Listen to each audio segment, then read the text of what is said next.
अंग्रेजों के साथ क्या है? क्योंकि झांसी की जो रानी थी उनके पति का नाम था गंगाधर राव। क्या नाम था? उनकी डेथ हुई तो उनके बेटा नहीं था।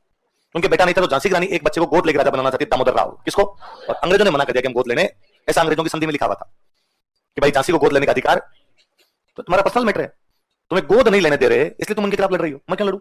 अपनी क्या दुश्मनी है? झांसी रानी का भाग तो यहाँ से, और झांसी रानी ने ग्वालियर पे कब्जा कर लिया। कहां कब्जा कर लिया? सिंधिया भाग के अंग्रेजों के पास चला गया। सिंधिया किसके पास चला गया? वहां ग्वालियर में एक सेठ रहते हैं, उन सेठ का नाम है अमरचंद बांटिया। क्या नाम है? जब झांसी की रानी ग्वालियर पे कब्जा करती है तो अमरचंद बांटिया झांसी की रानी के पास गए और जाके अपना धन दिया सारा का सारा कि रानी तुम संघर्ष करो, मैं तुम्हारे। रानी संघर्ष करती है, रानी संघर्ष में लड़ती हुई वीर गति को प्राप्त। अंग्रेजों ने वापस ग्वालियर पे कब्जा किया, सिंधिया को वापस ग्वालियर के तख्त पर बिठाया। अब अंग्रेजों का लिस्ट बनाओ रे कौन कौन झांसी की रानी के साथ था। पता चला कौन थे? बांटिया जी को पकड़ के फांसी लगा दी। बांटिया जी क्या लगा देगी? पर अंग्रेज बांटिया जी ने झांसी की रानी की उसी प्रकार सहायता की थी जैसे भामाशाह ने प्रताप। भामाशाह ने, इसलिए क्रांति के भामाशाह कौन? अमरचंद। फिर किसी ने कहा बांटिया, सरनेम क्या है? बांट।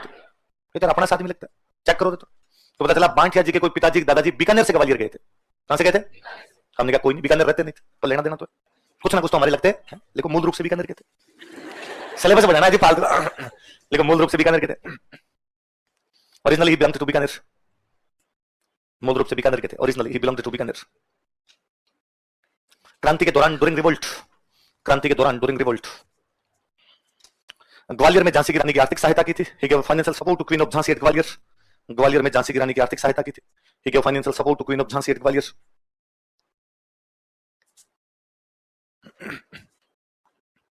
ग्वालियर में झांसी की रानी की आर्थिक सहायता की थी। He give financial support to queen of Jhansi at Gwalior. Jhansi की रानी की आर्थिक सहायता की थी। इन्हें क्रांति का भामाशाह कहा जाता है। He is called as Bhamashah of revolt. इन्हें क्रांति का भामाशाह कहा जाता है। He is called as Bhamashah of revolt. इन्हें क्रांति का भामाशाह कहा जाता है। He is called as Bhamashah of revolt. क्या कहा जाता है क्रांति का? क्रांति का भामाशाह कहा जाता है। He is called as Bhamashah of revolt. अंग्रेजों ने इन्हें फांसी लगा दी थी। Britishers executed him. अंग्रेजों ने इन्हें फांसी लगा दी थी। Britishers executed him.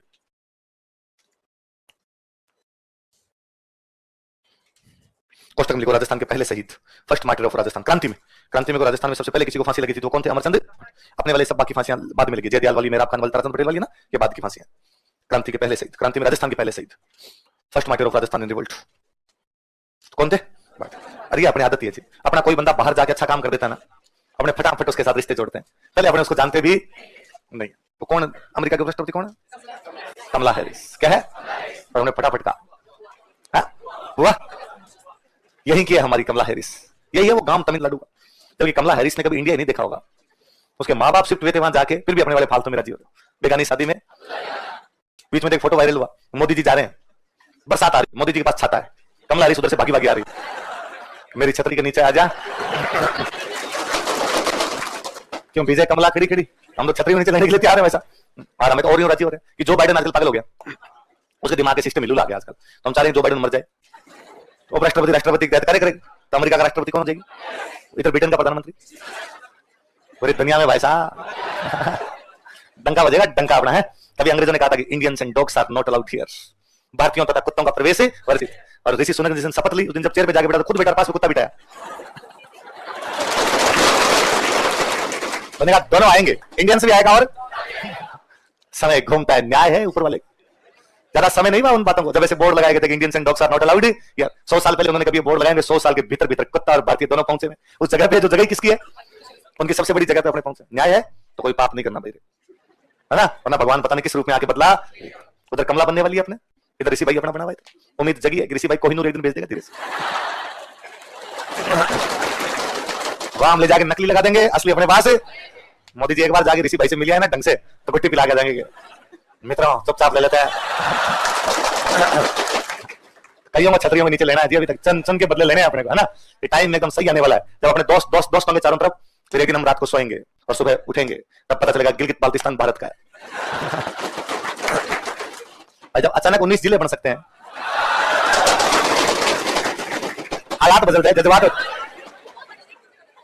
इतिहास और ज्योग्राफी बदल जाए, तो अचानक गिलगित बाल्टिस्तान भी तो भारत के अंदर मिल सकता है। पाकिस्तान का भी इतिहास और भूगोल, तो दुनिया में कुछ भी असंभव। इतने दिन पहले कह रहे थे कोई कह रहा था 6 जिले बनेंगे, हाँ? कोई कहा 5, कोई कह रहा था फलोदी बनेगा कि नहीं बनेगा, और दूधू बनेगा कि नहीं बनेगा। अशोक जी ने कहा जिलों की लगा दूं डेरी। क्या जिले जिले करते हो, जिलों की लगा दो, राजी होइए। जितने ज्यादा जिले उतनी ज्यादा तहसील, उतनी ज्यादा पोस्ट, ज्यादा तहसीलदार, ज्यादा एसडीएम। बोलो अशोक जी की। एक हेडिंग और डालो, लिखो चाचा टोपे।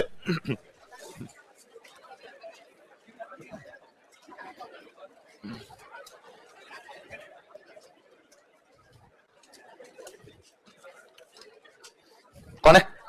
चाचा टोपे की कहानी और बड़ी जोरदार, बताओ। 1817 में अंग्रेज मराठों के साथ अपना अंतिम युद्ध लड़ते हैं, थर्ड एंग्लो मराठा वॉर।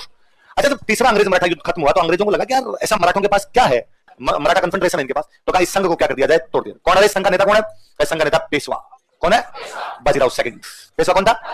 मराठों में दो पेशवा बने, एक वो बाजीराव बल्लाल जो बाजीराव प्रथम मस्तानी वाला, जिसने कहा था कभी कि भारत का झंडा अटक से कटक तक फहरा दिया जाएगा, और ये बाजीराव सेकंड, तो उतना ही बेलखना था।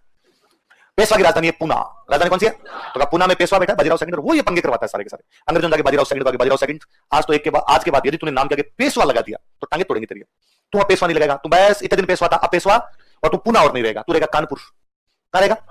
पूना तो महाराष्ट्र में पड़ता है, यहां रहेगा तो वापस मराठों को संगठित कर लेगा। यूपी टिकाओ, वहां भैया रहते हैं सारे के सारे, वहां इसकी मराठी समझेगा भी नहीं, और वहां जाके क्या करेगा? अपने खिलाफ कुछ कर ही नहीं पाएगा। तो पेशवा ने कहा कि ठीक है मैं पेशवा नहीं लगाऊंगा, ठीक है मैं पूना छोड़ के कहां चला जाऊंगा, खाऊंगा क्या? यहां तो मेरा घर है, टैक्स वैक्स आता है, तुम टैक्स वैक्स बंद करो, अंग्रेजों काम तेरे को पेंशन देंगे। क्या देंगे? तू पेशवा है, तेरे को पेशवा के पद से हटा रहे हैं, तुम तेरे को क्या देंगे? जैसे आप आरएस हो, 60 साल बाद आपको कहेंगे आप आरएस नहीं लागू, सरकार क्या देगी? पेंशन। मार साहब है उनको हटाते तो सरकार क्या देती है? पेंशन। तू पेशवा है, तेरे को हटा रहे हैं, तेरे क्या मिलेगी? पेंशन। इसलिए बाजीराव सेकंड ने पेशवा का पद छोड़ा, पेंशन ली, और कहां पे आगे बढ़ गया? काम। 1853 के आसपास बाजीराव सेकंड की डेथ होती है। उनके बेटे नाना साहब, बेटे कौन है? उन्होंने अंग्रेजों को कहा कि मैं पेशवा हूं, मुझे पेंशन दो। अंग्रेजों का भाई साहब पेशवा तो तुम्हारे पापा भी नहीं थे, तुम्हारे पापा 1818 तक पेशवा थे, उसके बाद पेशवा का पद क्या हो गया? तुम्हारे पापा को इसलिए पेंशन मिलती थी क्योंकि लास्ट पेशवा थे, हमने उनको पेशवा के पद से हटाया था। तुम अब नहीं तो पेशवा हो, नहीं तुम्हें क्या मिलेगी? पेंशन। नाना साहब ने कहा मैं तुम्हारे खिलाफ क्रांति कर दूंगा। अंग्रेजों का ये करके देख, पहले ये कर ले, तुम बाकी काम बाद में करना। इसलिए नाना साहब ने अंग्रेजों के खिलाफ क्या की? क्रांति। नाना साहब के मुख्य सेनापति कौन है? लेकिन नाना साहब को जल्दी समझ में आ गई कि पार तो पड़ेगी नहीं। नाना साहब चले गए नेपाल। कहां चले गए? तेरे टोपे अकेले रह गए, तो तेरे टोपे चले गए झांसी की रानी के पास कि झांसी की रानी मैं तुम्हारा सेनापति हूं, लेकिन झांसी की रानी ग्वालियर में लड़ते हुए वीरगति को, अब तेरे टोपे फिर अकेले रह गए। अब अंग्रेजों ने कहा आपने बाकी सबको छोड़ो, अब किसका पीछा करो? इसलिए तेरे टोपे आगे आगे, अंग्रेज ऐसी कोई जगह नहीं जहां तेरे टोपे गए नहीं। इस चक्कर में 2 बार राजस्थान आ गए। कितनी बार राजस्थान आ गए? सिलेबस बढ़ा दिया, लिखो लिखो। क्रांति के दौरान 2 बार राजस्थान आए थे।